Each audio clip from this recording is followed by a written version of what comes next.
adalah mati, pasangan sehat adalah sakit, pasangan cantik adalah keriput dan lari.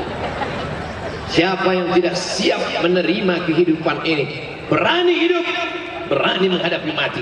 Takut mati, jangan hidup. Takut hidup, mati saja. Kalau belum masanya, nampak jenazah lewat, ikut. Oleh sebab itu kita ini kapanpun bisa saja datang silih berganti. Kemarin, beberapa hari yang lalu, dulu kabarnya tsunami itu melalui proses gempa dulu. Gempa dulu, air naik. Sekarang enggak pakai DP, langsung. Malam ini masih terjadi, saudara kita di Cisolo. Terjadi sekarang gempa. Apa maknanya ini? Mengingatkan kita bahwa dimanapun kau berada, di pantai. Bingung saya Pak Ustadz, ini malam tahun baru mau kemana? Mau di pantai takut tsunami, mau di bukit takut gunung meletus, mau main kembang api takut anak gunung Merapi terpancing, mau di rumah takut gila. Kenapa engkau tidak buka TV? Lihatlah acara peringatan tentang kematian akan tiba. Aina ma takunu, dimanapun kau berada. Dulu orang musyrik jahiliyah, dia buat peti yang besar, dia masuk ke dalam, dia paku keliling. Kenapa kau buat paku dengan peti besar? Supaya malaikat maut nggak bisa masuk. Yudrikumul maut, kematian akan menangkapmu. Walau kuntum fi burujim musyayyadah, walaupun engkau berada di dalam peti yang kokoh dan kuat. Jangan takut mati, jangan pernah takut bercerita tentang mati. Ini banyak istri yang takut ketika suaminya cerita mati. Jangan cerita mati, ceritakan kematian supaya kau siap menghadapi kematian, supaya siap apa yang akan kita bawa menghadap mati. Illalladzina amanu, yang kau bawa cuma iman, wa amilus shalihat, dan amal soleh, bukan somat. Aku hanya bisa mendoakan kalian, tapi nampaknya dari keadaan kondisi kesehatan beberapa hari ini, nampaknya saudara-saudaraku, mungkin aku lebih mendahului kalian.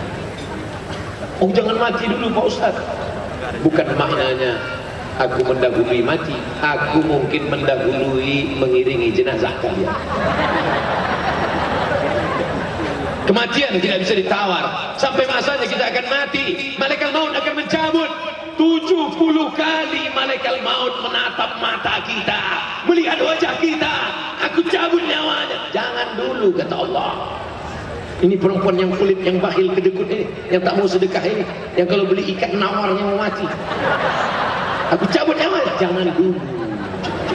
Ini yang orang pakai sabu-sabu, pakai narkoba, sudah tidak ada uang pakai lem kambing, sudah tidak ada uang tetap juga pakai kopi campur spiritus. Cabut nyawanya. Jangan dulu, kata Allah.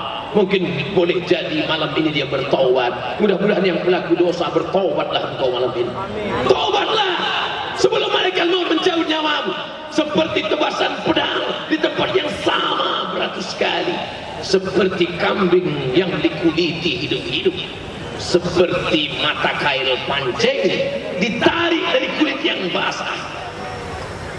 Mana yang mau kami coba? Coba aja tiga-tiganya. Pulang dari sini ambil pedang 100 kali di tempat yang sama.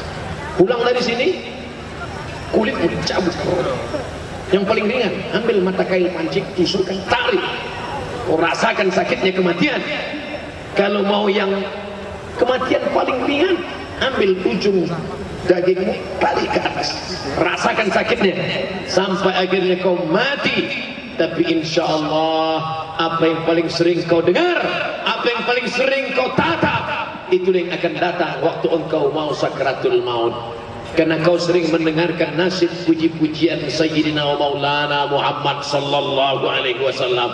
Sayup-sayup terdengar suara qamarun qamarun